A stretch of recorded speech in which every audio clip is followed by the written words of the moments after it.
नमस्कार, मैं संदेश नेमा और आप देख रहे हैं खबर समय जगत। आइए नजर डालते हैं आज की ताजा तरीन खबरों पर। सीएम मोहन यादव की अध्यक्षता में कैबिनेट की बैठक हुई, जिसमें कई प्रस्तावों पर मुहर लगी। डिप्टी सीएम राजेंद्र शुक्ला ने कैबिनेट मीटिंग में लिए गए फैसलों की जानकारी दी। उन्होंने बताया कि किसानों के खातों में 10,000 करोड़ से अधिक की राशि ट्रांसफर की गई है। प्रभारी मंत्रियों को मुख्यमंत्री की तरफ से पानी की समस्या को लेकर निराकरण करने के लिए निर्देश दिए गए हैं। प्रभार के जिलों में जाकर मंत्री निराकरण करेंगे।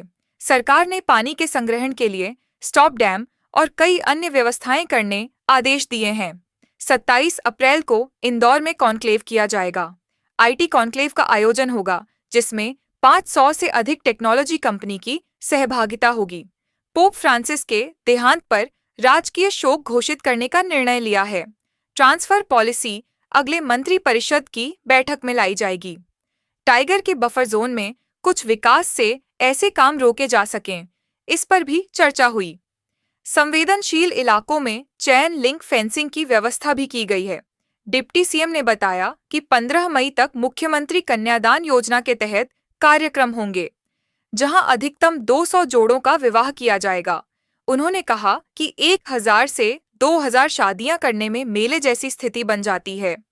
वहीं ग्वालियर में टेलीकॉम सेक्टर के प्रोडक्शन को लेकर केंद्र सरकार को मध्य प्रदेश सरकार ने रिपोर्ट भेजी है। 1200 करोड़ के निवेश के प्रस्ताव मध्य प्रदेश सरकार को मिलेंगे। मध्य प्रदेश में कूनों से चीता रीलोकेशन की पूरे प्रदेश और देश भर में तारीफ हुई है।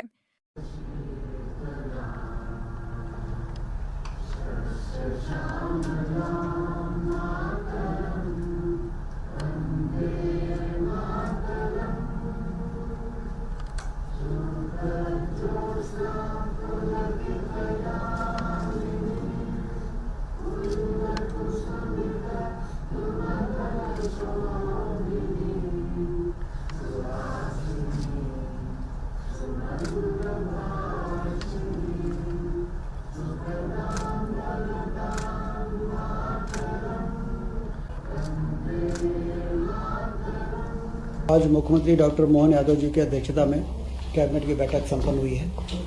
उसमें जैसा कि हम सब जानते हैं कि चीता के मामले में जो लंबे समय से संघर्ष चल रहा था, कूनो अभ्यारण्य में बहुत ही सफल तरीके से चीतों को लाया गया और उनका वंश वृद्धि भी बहुत सफलतापूर्वक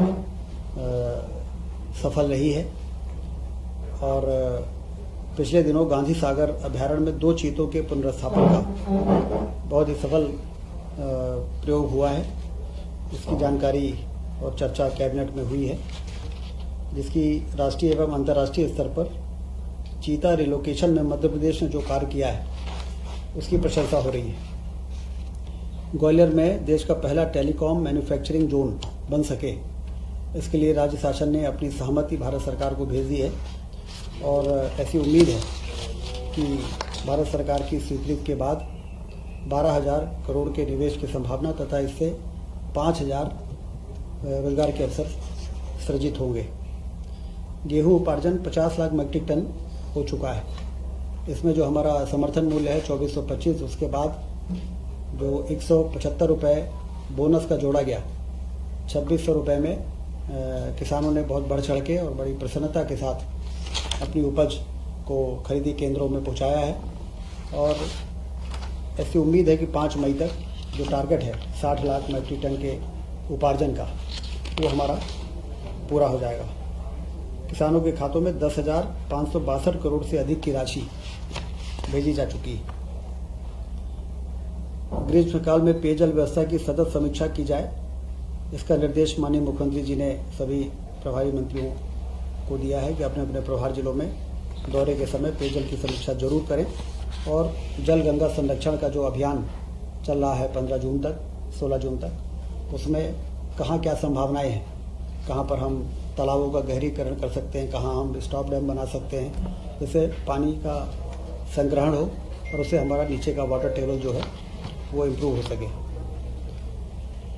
27 अप्रैल को इंदौर में MP टेक कॉन्क्लेव इंदौर में आयोजित होने जा रही है, ब्रिलियंट कन्वेंशन सेंटर में। जिसमें 500 से अधिक टेक्नोलॉजी कंपनी की सहभागिता होगी आईटी के सेक्टर में। ग्लोबल इन्वेस्टर समिट के बाद आईटी सेक्टर में काम करने वाली जो कंपनीज हैं वो किस तरह से मध्य प्रदेश में अपना निवेश ज़्यादा से ज़्यादा बढ़ाएं, उस दृष्टि से यह जो कॉन्क्लेव होगा ये बहुत ही मील का पत्थर साबित होगा। कैबिनेट ने पोप फ्रांसिस के देहांत पर भी 22 से 24 अप्रैल तक 2 दिन का प्रदेश में राजकीय शोक रहेगा, इसका निर्णय लिया है। ट्रांसफ़र पॉलिसी अगली मंत्रिपरिषद में जो 1 मई से 31 मई तक प्रभावी रहेगी लाने का भी निर्णय मुख्यमंत्री जी ने निर्देश दिए।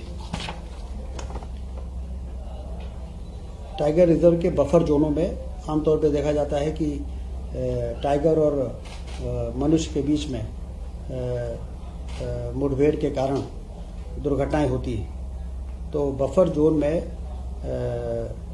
कुछ विकास के ऐसे कार्य जिससे कि इसको रोका जा सके, 145 करोड़ की सीमा तक विभिन्न प्रकार के कार्य किए जाएंगे।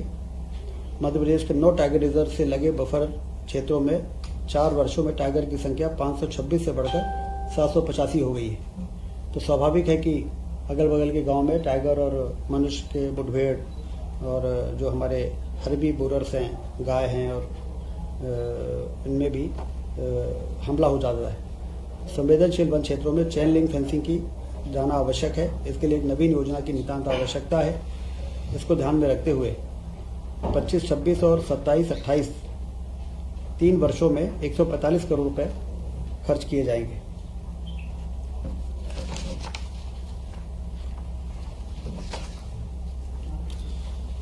मुख्यमंत्री कन्या विवाह निकाह योजना जो कि बहुत ही लोकप्रिय योजना है, इसमें 49,000 रुपये डायरेक्ट बेनिफिट ट्रांसफ़र और 6,000 रुपये आयोजन में खर्च होते हैं। इसमें अभी 15 मई तक जो भी पंजीयन पूरे प्रदेश में हुए हैं सामूहिक विवाह के लिए, वो तो उसी प्रकार से यथावत आयोजन होंगे। और भविष्य में अब इसमें कुछ संशोधन करते हुए ये निर्णय लिया है कि कम से कम 11 और अधिकतम 200 जोड़ों का ही एक स्थान पर विवाह होगा, जिससे कि व्यवस्था ज़्यादा बेहतर हो सके और ज़्यादा ठीक प्रकार से जो वर और वधू के परिवार और परिजन इकट्ठे होके जैसा एक व्यवस्थित तरीके से उनके विवाह के आयोजन हो। संख्या बढ़ सकती है, किसी जिले में जितने विकास खंड हैं हर विकास खंडों में अलग अलग उसको डिस्ट्रीब्यूट करने का फैसला हुआ है। एक ही जगह 1000-2000 जो शादियाँ होती हैं उसमें एक मेला जैसा हो जाता है और लोग शादी का उतना आनंद नहीं ले पाते हैं। तो उस दृष्टि से मैक्सिमम 200 और न्यूनतम 11 जोड़े भी यदि हैं तो भी सामूहिक विवाह के लिए वो एलिजिबल हो जाएंगे और उनको जो राहत राशि, सहायता राशि 49,000 रुपये वो उनको प्राप्त हो सकेगी। इस प्रकार से आज ये कैबिनेट की बैठक में इन सभी महत्वपूर्ण विषयों पर चर्चा हुई है। धन्यवाद। ऐसी और रोचक खबरों के लिए जुड़े रहिए खबर समय जगत के साथ। नमस्कार।